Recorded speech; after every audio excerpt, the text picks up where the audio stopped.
Hi friends, मैं self Ravinder Kaur आशा करती हूँ कि आपने दीपावली का त्यौहार और भाई दूज का त्यौहार बहुत ही धूमधाम से मनाया होगा। आज की कहानी एक फिर से राजा की है। एक राजा का बहुत सुंदर महल था। उसमें एक बहुत बड़ा बगीचा था और राजा को उस बगीचे में रोज जाकर टहलना बहुत अच्छा लगता था। एक माली उस बगीचे की जी जान से सेवा करता था। वहां पर बहुत ही सुंदर फूल और फल लगे हुए थे। कुछ दिन माली ने देखा कि रोज एक चिड़िया आती है और मीठे मीठे अंगूर खा के, जो खट्टे अंगूर हैं, जो कच्चे अंगूर हैं, उनको तोड़ तोड़ कर नीचे फेंक कर चली जाती है। अब वो बहुत परेशान हो गया और राजा से बात की उसने कि वो चिड़िया मुझे बहुत तंग करती है। पूरा वो अंगूरों की फसल को खराब करने पे लगी हुई है। अब राजा ने कहा ठीक है, आज मैं उस चिड़िया को पकड़ लूंगा।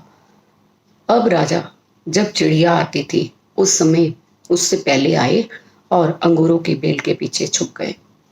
वहां पर छुपने के बाद उन्होंने देखा एक चिड़िया आई और अंगूर खाने लगी और कच्चे अंगूर नीचे फेंकने लगी।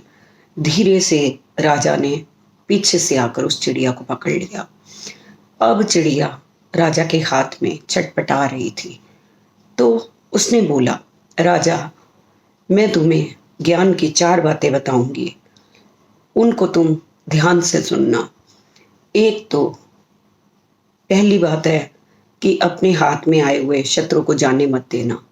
दूसरा, असंभव बात पर कभी भी यकीन नहीं करना। तीसरा, बीती बातों पर कभी पश्चाताप ना करना। अब चौथी बात की बात आई तो चिड़िया बोली, राजा, मुझे थोड़ा सा ढीला करो, मेरा दम घुट रहा है, मैं कुछ बोल नहीं पा रही। राजा ने जैसे ही ढीला किया तो वो फुर से उड़कर पेड़ पर बैठ गई और राजा को उसने बोला, राजन, मैंने तुम्हें पहले ही कहा था कि मुझे अपने हाथ में आए हुए शत्रु को मत छोड़ना।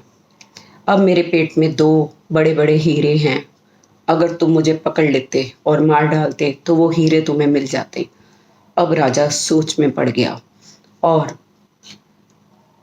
इतने में चिड़िया बोली कि राजन, मैं झूठ बोल रही थी, मेरे छोटे से पेट में हीरे कहाँ से आएंगे।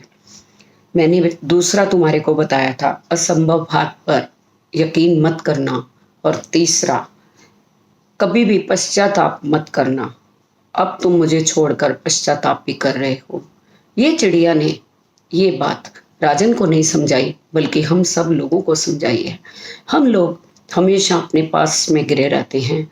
मेरे साथ पास्ट में ये हुआ ताकि मैं तरक्की नहीं कर पाया, मेरे पास ये चीज़ नहीं थी, मैं इसलिए मेरा पास्ट, मैं उसमें कुछ भी नहीं बन पाया। तो पास्ट का आप कुछ नहीं कर सकते। आपके सामने जो फ्यूचर है आप उसको देखें, फ्यूचर में प्लानिंग करें, क्योंकि जो बीत गया उसको हम बदल नहीं सकते, लेकिन जो आगे आने वाला टाइम है उसको तो हम अपने प्लान करके बहुत आगे तक जा सकते हैं। फ्यूचर के बारे में हम नहीं सोचते क्योंकि हमें लगता है कि हमें जो हमारा पास्ट बीता है वैसा ही हमारा फ्यूचर भी जाएगा। तो दिन रात फ्यूचर के बारे में ना सोचकर पास्ट की चिंता में घिरे रहते हैं। जब तक हम कोई प्लानिंग नहीं करेंगे, अपने फ्यूचर के बारे में नहीं सोचेंगे, तो तब तक हमारा फ्यूचर भी अंधकार में ही रहेगा। इसलिए जो हो गया उस ना सोचकर हम आगे देखें, क्योंकि पास्ट पर हमारा कंट्रोल नहीं था और आगे आने पर फ्यूचर पे हमारा कंट्रोल है। हम उसको जिस तरीके से चाहे उसको मैनेज कर सकते हैं, उसको बदल सकते हैं। इसलिए अपने फ्यूचर की तरफ ध्यान दें, ना कि पीछे पीछे जो बीते बातें हैं उन पर, जिन पर हमारा कोई कंट्रोल ही नहीं था, उनके बारे में सोचते रहें। Thank you so much.